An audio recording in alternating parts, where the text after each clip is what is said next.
मेरे बड़े भाग्य कि मुझे विनय करने का सौभाग्य कहाँ मिला? प्यारी जू के चरणों में। अहो भाग्य, प्यारी जू के चरणों में विनय करने का हमें सौभाग्य मिला। मेरी तो सब बन गई, तो बड़ाई क्या है? बड़े बड़े देवता, सुर, मुनि, ईश्वर कोटि के महापुरुष जिन भगवान श्री कृष्ण के चरणों की वंदना करके उनसे याचना करते हैं, वो प्रभु लाडिले श्याम सुंदर जिनके सामने याचना करते हैं, सीधे हमें उन स्वामिनी से याचना करने का सौभाग्य मिल गया। उन स्वामिनी जू से विनय करने का सौभाग्य मिल गया। मैं अपने मुख से अपने भाग्य की बड़ाई कर रही हूं कि मैं श्री स्वामिनी जू की भिखारी हूं, अन्य की नहीं। तो आपने श्यामा जू के चरणों में विनय करके क्या मांगा? यही कि और की तरफ कभी हमारी वृत्ति भी ना जाए, ये मांगना। जीवन बहुत थोड़ा है, कलिकाल की मलिन वृत्तियां बढ़ती चली जा रही हैं। इस जन्म में यदि हमें भगवत प्राप्ति नहीं हुई तो इस घाटे की पूर्ति किसी भी योनि में नहीं होगी। हमारे में साधन बल है नहीं, तो हम कृपा बल के आश्रित होकर कृपा सिंधु लाडली जू के चरणों की शरण में हो जाएं। श्रीपाद प्रबोधानंद जी महाराज कह रहे हैं, जो अपने अंग कांति से, सौंदर्य शोभा से जितनी ब्रज युवतियां हैं, उन सब के मान का मर्दन किए हुए है। ब्रजनो तरुणी कदम्ब मुकुटमणि श्यामाज बनी। जितनी ब्रज युवतियां उनमें मुकुटमणि हमारी श्री श्यामा जू हैं। और श्री मनमोहन, मुनि मनमोहन, सुमन मनमोहन लालजू भी जिन मोहिनी प्रियाजू की मंद मुस्कान में बिके हुए हैं, ऐसे महामोहन अंगकारी जो रतिपति सहित करोड़ करोड़, रतिपति कामदेव, रति सहित कामदेव को करोड़ों को अपनी तिरछी चितवन से मूर्छित कर दे, वो लालजू महाराज हैं। और ऐसे लालजू को जो अपनी मंद मुस्कान में अधीन किए हुए हैं, लालजू बिना मोल के बिके हुए हैं। अखिल कोटि ब्रह्मांडाधिपति श्री मोहिनी प्रियाजू के एक इशारे पे हमारी तो बन गई।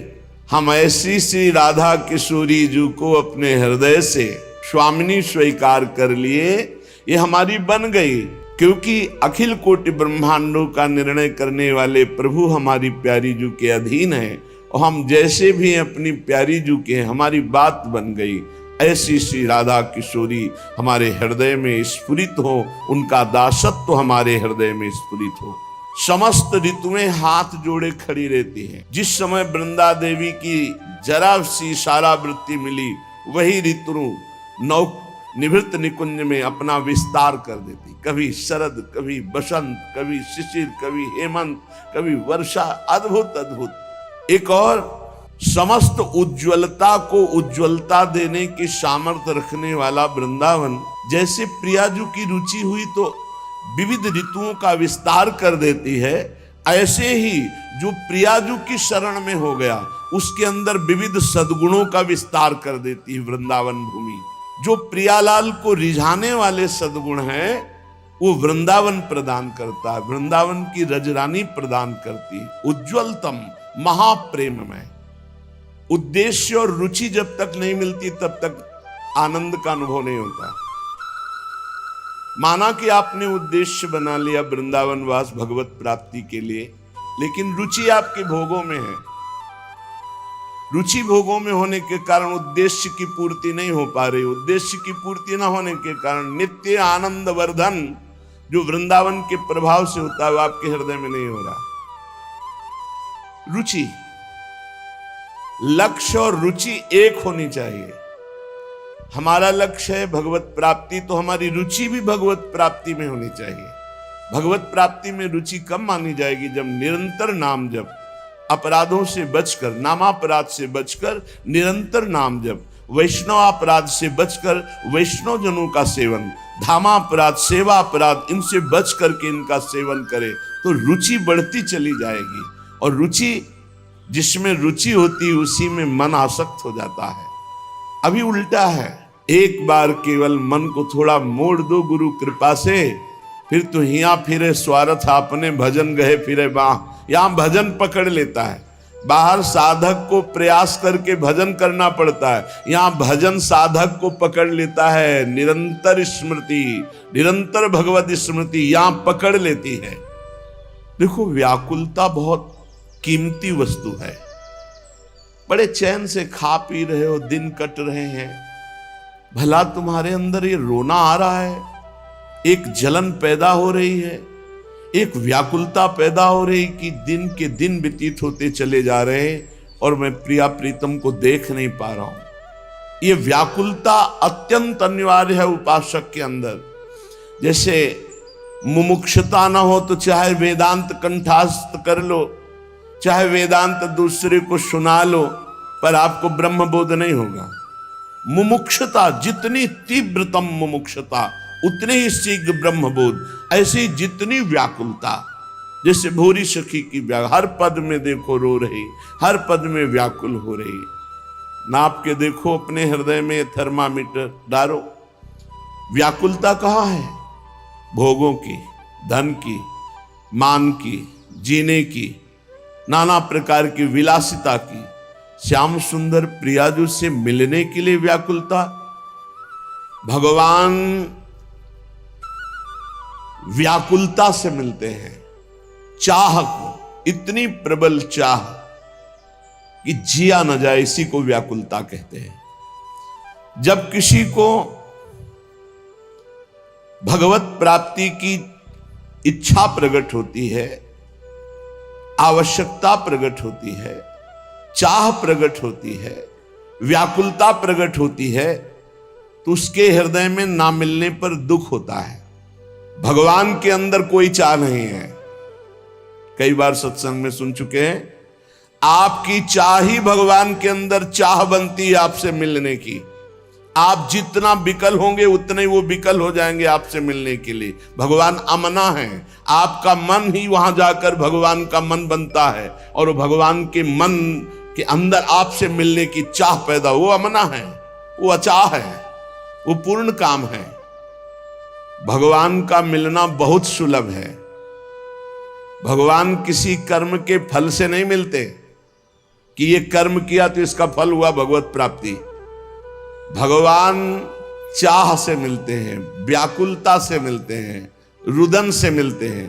ये सारे कर्म इसलिए कहे जाते हैं कि तुमसे पाप कर्म ना बने, और जब पवित्र हृदय होगा तो भगवत प्राप्ति के मिलन की चाह प्रकट हो जाएगी, रोना आ जाएगा। भगवान मिलते हैं रुदन से, चाह से, व्याकुलता से, लालसा से।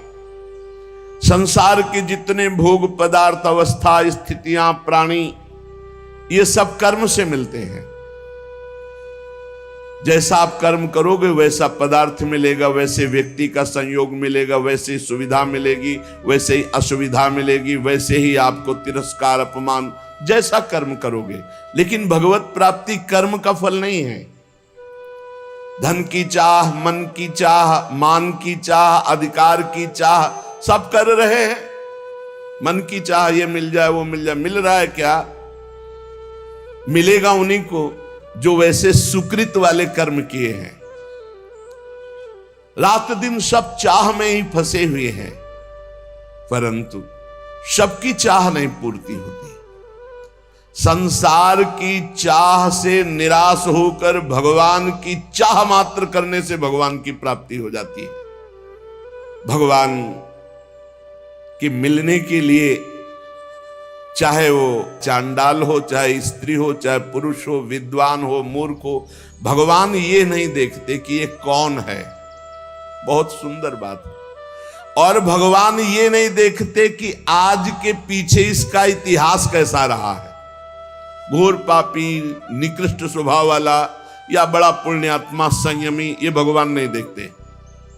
भगवान देखते हैं अपने से अपनापन। कितना आपका संबंध है भगवान से, आप भगवान को कितना प्यार करते हैं, क्या मानते हैं अपना, कितनी चाह है भगवान के प्रति। अगर चाह नहीं, संबंध नहीं, तो फिर कैसे आपको भगवान मिल जाए। कसौटी है, देवर्षि नारद जी ने कहा, तद विस्मरणेन परम व्याकुलतेति। प्रभु का जो थोड़ा भी विस्मरण हो जाए तो परम व्याकुलता पैदा हो जाए। कैसी व्याकुलता, धिक्कार पैदा हो जाए अपने अंदर, कैसे मैं प्रभु को भूल गया। यदि आप भगवत प्रेम चाहते हैं, भगवान का भजन चाहते हैं, भगवान से मिलना चाहते हैं, तो इसके लिए एक ही बात है, छटपटाहट, व्याकुलता आपके मन में होनी चाहिए। अगर नहीं होती है, आप भगवान को नहीं चाहते हैं, भगवान के लिए रुदन हृदय से नहीं करते हैं, तो सीधी बात है आपको भगवान नहीं मिलेंगे। क्योंकि भगवान चाह, जिसके हृदय में व्याकुलता, उससे भगवान मिलते हैं। अगर व्याकुलता नहीं तो इसका साफ साफ अर्थ है आप कहीं सुखी हो रहे हैं, कहीं राजी हो रहे हैं, तो भगवान क्यों आवे। भगवान से मिलन की चाह पैदा करना है साधना। भगवान चाह से मिलते हैं। भगवान के मिलने की एक ही मात्र उपाय वृत्ति है व्याकुलता, रुदन, लालसा इतनी प्रबल अब जिया ना जाए। प्रेम की चाह, भगवान के मिलन की चाह जब तीव्रतर से तीव्रतम अनन्य हो जाएगी, जहां दूसरी चाह नहीं, जहां दूसरी किसी व्यक्ति से प्रियता नहीं, सारा संसार उसके लिए शून्य में दिखाई दे रहा है, एकमात्र भगवान। बस भगवान की प्राप्ति की यही शुभ वेला है। बहुत बड़ी बात, कबहु कछु जाहि न चाहे, कबहु कछु, कभी भी कुछ भी जिसे नहीं चाहिए और आपसे सहज प्रेम है। सहज प्रेम, कोई हेतु नहीं, हमारा मोक्ष हो जाए, हमारा कल्याण हो, कुछ चाह नहीं, जाए न चाहिए कबहु कुछ, कोई चाह नहीं, बस मेरे प्रीतम। भगवान को पाने की इच्छा, इस प्रकार की इच्छा की उसमें कोई समझौता नहीं है, अब मिलना ही चाहिए प्रभु। प्राप्ति में विलंब असह्य, हमारी ऐसी स्थिति नहीं है। हम राजी हैं, खान पान विश्राम सुख सुविधा प्रणाम नमस्कार, इसीलिए वो बात नहीं बन रही। धिक्कार है अपने को, यदि सत्संग मिला मानव देह मिली, भजन की महिमा सुनने को मिली, और फिर हम कहते भजन में मन नहीं लगता। मन लगने ना लगने से क्या, रात दिन भजन करो अभी मन लग जाएगा।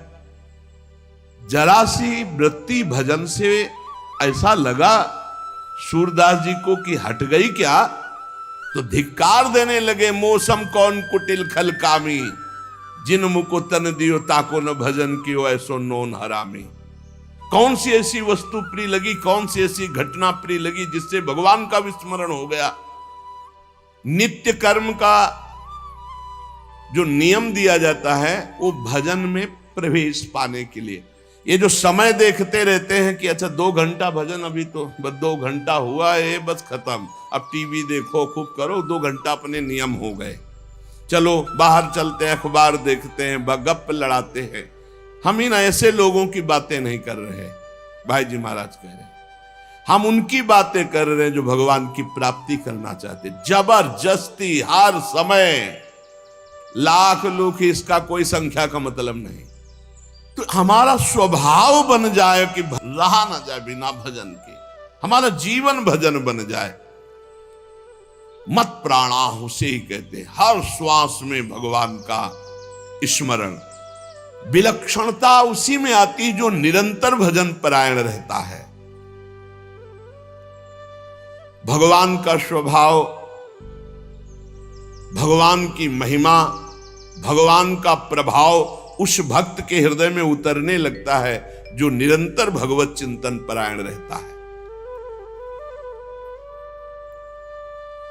यहां सावधानी रखनी है, भजन परायण होने पर भी हमारे अंदर चाह नहीं पैदा हो रही तो कोई न कोई हम में त्रुटि हो रही है। जिसको अपने साध्य का पता है, मेरा साध्य क्या है, श्यामा श्याम तो फिर राजी कैसे हो रहे हो? और से जब तुम्हारा साध्य श्यामा श्याम है तो तुम राजी कैसे हो रहे हो? और बात से, धन से, संपत्ति से, प्रणाम से, नमस्कार से, जब तुम जानते हो ये मिथ्या है, तुम्हारा साध्य परमात्मा है, तो तुम परमात्मा के सिवा अन्य किसी से कैसे राजी हो गए? साधना की विघ्न जिनसे हमें बचना है, ये विघ्न है। अपने आराध्य देव साध्य के बराबर किसी को नहीं रखना। साध्य की ओर जिसकी दृष्टि नहीं है वो साधक किस बात का? अपने को जो एकांत रूप से भगवत प्राप्ति के मार्ग में चलाया है उसी को साधक कहते हैं, और जो हर समय साध्य को लक्ष्य रखता है वही साधक, प्रवीण साधक है। अपने कार्य में, अपनी साधना में, अपने मार्ग में दूसरे की तरफ ताको झाको मत, चुपचाप चलते रहो। साधक को हमेशा ध्यान रखना चाहिए, हमें कभी लक्ष्य को भूलना नहीं है। हमारा लक्ष्य क्या है? दूसरी किसी वस्तु, व्यक्ति, चीज का चिंतन ना होने पावे। जहां जहां मन जाए वहां वहां से हटा करके अपने लक्ष्य में, अपने प्रभु में।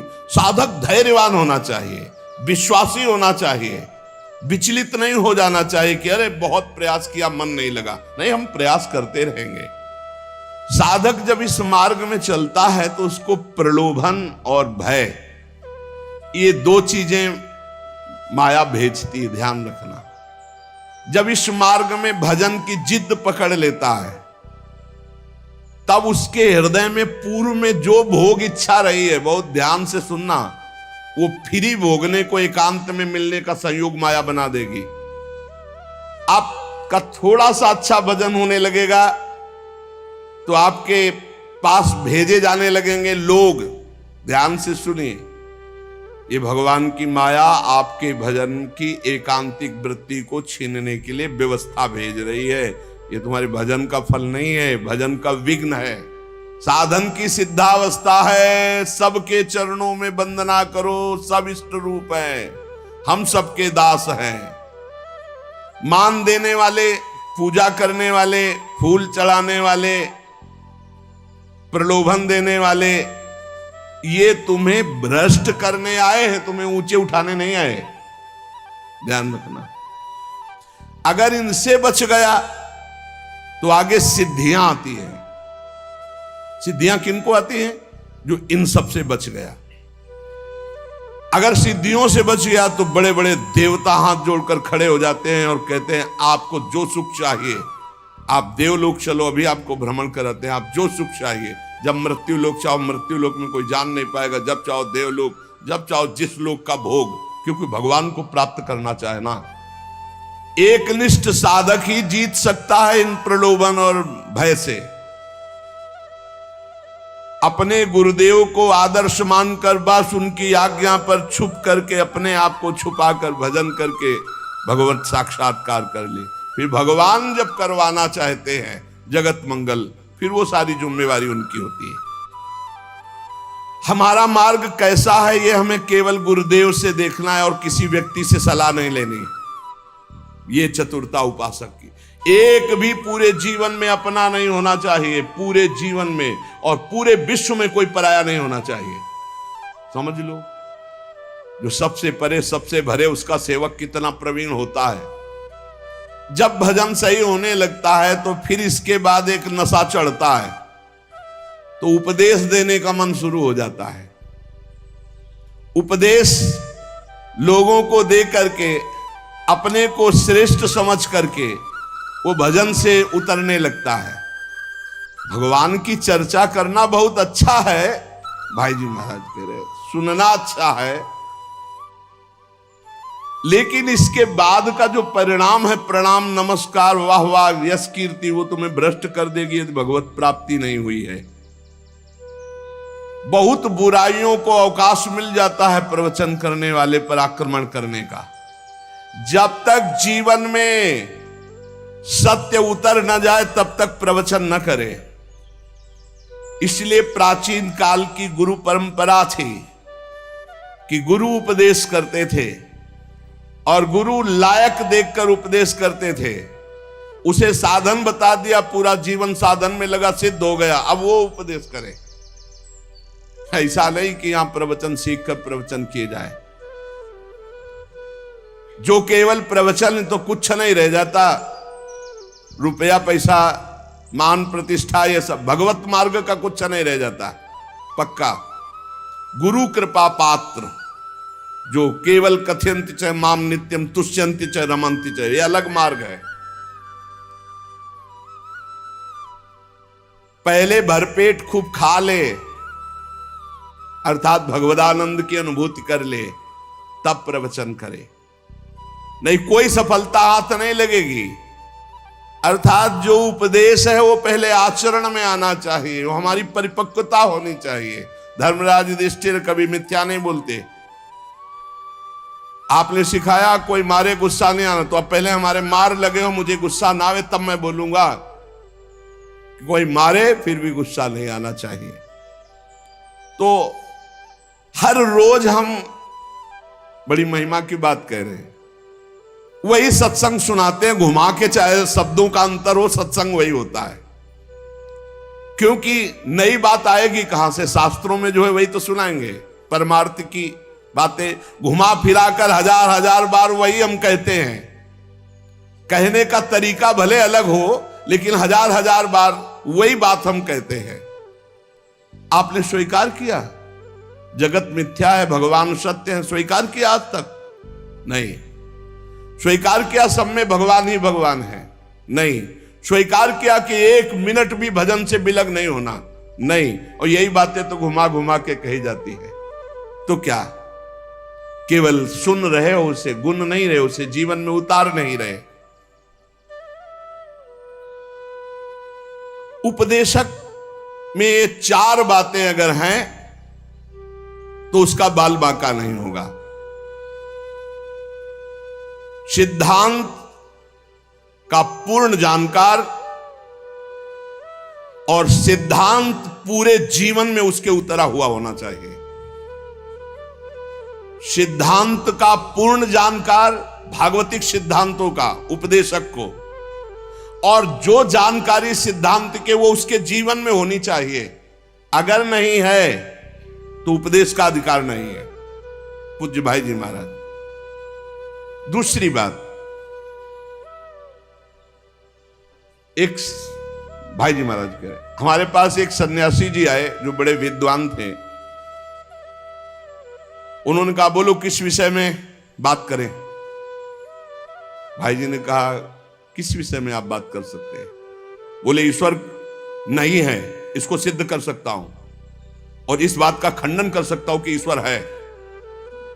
ईश्वर नहीं है इसको सिद्ध कर सकता हूं, और ईश्वर है इसको भी सिद्ध कर सकता हूं। ईश्वर है इस बात का खंडन कर सकता हूं, ईश्वर नहीं है इस बात का भी खंडन कर सकता हूं। विद्वान, अद्भुत। तो भाई जी ने कहा आपका सिद्धांत क्या है? बोले कोई सिद्धांत नहीं, जो चाहो पूछ सकते हो, ज्ञान मार्ग, भक्ति मार्ग, योग मार्ग। भाई जी ने कहा आप किस सिद्धांत से चलते हो? चुप हो गए। तो भाई जी ने कहा ऐसी विद्या, ऐसा ज्ञान परमार्थ में काम नहीं करता, ध्यान रखना। आपका सिद्धांत क्या है? आप किस मार्ग के पथिक है? केवल खंडन ही मंडन। सिद्धांत जो जाना उसी को जीवन में उतारा, पहला लक्षण। दूसरी बात, सिद्धांत को सिद्ध कर लिया है। मतलब सिद्धांत सिद्ध, जैसे काम तो आसपास माताएं बहनें हैं लेकिन कभी काम वेदना नहीं, नाना प्रकार की भोग सामग्री लेकिन कोई भोग इच्छा नहीं, ये सिद्धांत सिद्ध पुरुष। उपदेश देने के लिए अधिकार। पहला जो सिद्धांत का पूर्ण ज्ञाता और सिद्धांत को उतारने वाला। दूसरा सिद्धांत उतार करके सिद्ध हुआ वो पुरुष कि अब किसी भी तरह से इसको विचलित नहीं किया जा सकता। तीसरा, अपनी जो अनुभूतियां हैं उन्हीं के अनुसार बोलना, मनमानी नहीं, शास्त्र सम्मत वो अनुभूतियां। प्रवचन के लिए भाई जी महाराज आज्ञा कर रहे हैं कि बहुत होश से शास्त्र सम्मत और अपनी अनुभूतियों से युक्त चर्चा वो होती जिससे चित्त संसार से हटकर प्रभु में लग जाए। प्रभु का मनोरंजन, ये मनोभंजन का मार्ग है। भगवत मार्ग मन का भंजन करके जन मन रंजन भगवान में लगाने का है।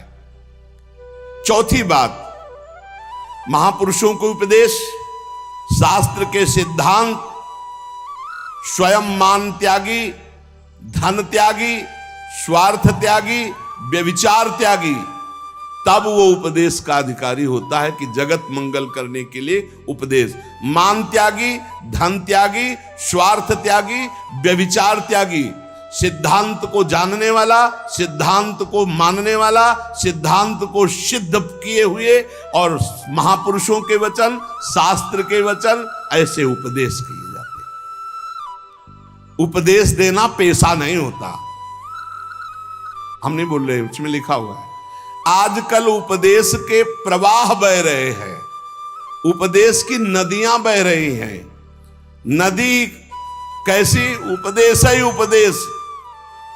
जो महानता अपने हृदय में उसके लिए तपस्या चाहिए, साधना चाहिए, संयम चाहिए, गुरु चरणों में बैठकर वर्षों साधन, तब वो जाकर के।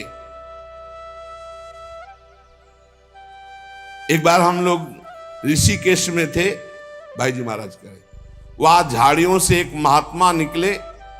उनके शब्दों को व्याख्यान देने का तरीका नहीं था, पर ऐसे शब्द बोल रहे थे जो एक एक शब्द भगवत प्राप्ति कराने में समर्थ था। क्यों? रात दिन भजन में डूबे हुए हैं। जहां हम केवल बोलते हैं और करते नहीं, वो हमारा बोलना नाटक होता है। जैसे कोई आद्य गुरु भगवान शंकराचार्य जी का नाटक में स्वांग करे तो शंकराचार्य थोड़ी हो जाएगा। तो जहां हम केवल बोलते हो, हमारे जीवन में, हमारे आचरण में वो बात नहीं, तो वो नाट्य मात्र होता है। बोलना और आचरण में उतारना, तब लोक रिझाने की चेष्टा ना हो तो वो साधक का भजन बन जाता है। कथयन्ति च माम नित्यम तुष्यन्ति च रमन्ति च। इसलिए साधक अपने को छपवाने से बचे, छुपाकर जब तक भगवत प्राप्ति न हो तब तक गुप्त रहे, और अपनी वासनाओं की जितनी भी लिस्ट है उनको सामने रखे, क्योंकि जैसे भजन बढ़ेगा हर वासना आपके सामने पेश की जाएगी। जो जो आपकी पूर्व वासनाएं रही, भगवत प्राप्ति के पहले वासनाओं की पूर्ति का विधान बनता है। इसलिए हर वासना की पूर्ति के लिए जो विषय आए उसका त्याग करते चले जाओ। आगे सिद्धियां आएंगी, उनका त्याग करते जाओ। आगे देवता आएंगे, उनका त्याग करते चले जाओ। तब जाकर श्री भगवान आते हैं। हमारा रोना किसी से बंद ना होने पावे, किसी भी तरह हम राजी ना हो, तब हमें प्रभु की प्राप्ति। तो हम सत्संग सुनकर सावधान होते हुए भगवत मार्ग में नाम जप न छोड़ें, तो सावधानी बनी रहेगी। हर समय नाम जप करें तो इसी जन्म में हमें भगवत साक्षात्कार हो जाए। शेष चर्चा आगे। श्री राधा वल्लभ लाल की।